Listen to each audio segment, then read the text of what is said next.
Jamie, what's the other one you got for us? Well, I want to take us back to what's probably become, or definitely for me personally, our favourite footballing decade, which is the 1970s, where it just seems to be everything is going on in the football world in this decade. And I kind of want to draw attention to an opening day new league that kicked off where there were no extra games. So teams didn't have to worry about extra games, but a competition for all 92 English league teams to participate. And all they had to do was do exactly what they were doing every single week, and they could potentially win up to a prize of £50,000 at the end of the year, which is around about £750,000 in today's money. Now, this was called the Ford Sporting League.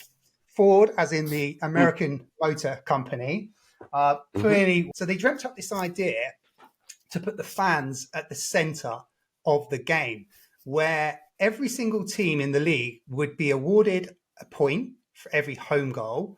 They'd be awarded 2 points for every away goal. And then here's the catch. Bookings and sending offs was a new thing in the 1970-71 season. It's something that, substitutions hadn't really been in place for that long at this particular period in time for football. Sending offs was a rarity. Bookings was even more rarity. But it was happening. So they kind of want to clean up the image of the game. So the deterrent is for every yellow card, you get minus 5 points. For every red card, you get minus 10 points.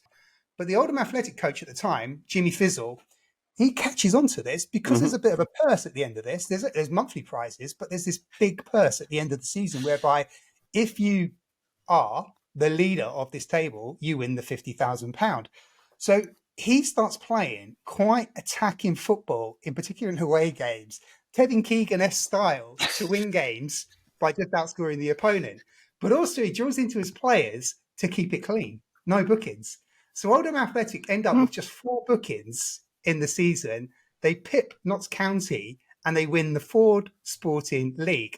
They get their money, and the catch that Ford had put in place, and this is where it comes back to the fans, was they had to invest something in the fans. They couldn't just spend the money on whatever they wanted in the club. They had to spend it on the fans. So Oldham Athletic, with the money, built a brand new stand.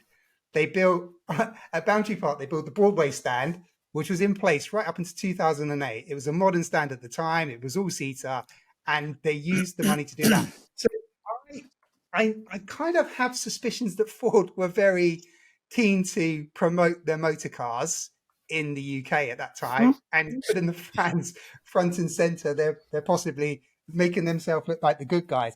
But I like the fact that they were trying to clean up the game by having this different system in place that had absolutely no impact on extra games, where most new innovations that come into football involve some extra games here or there. It's quite something, isn't it? And as you said, but this was presumably a 1-year experiment. I don't remember it ever happening. Well, I don't remember it happening at all, but I certainly don't remember it in my lifetime. Did they ever repeat? No, the system didn't take off. It was completely a failure, and it didn't carry on the following season.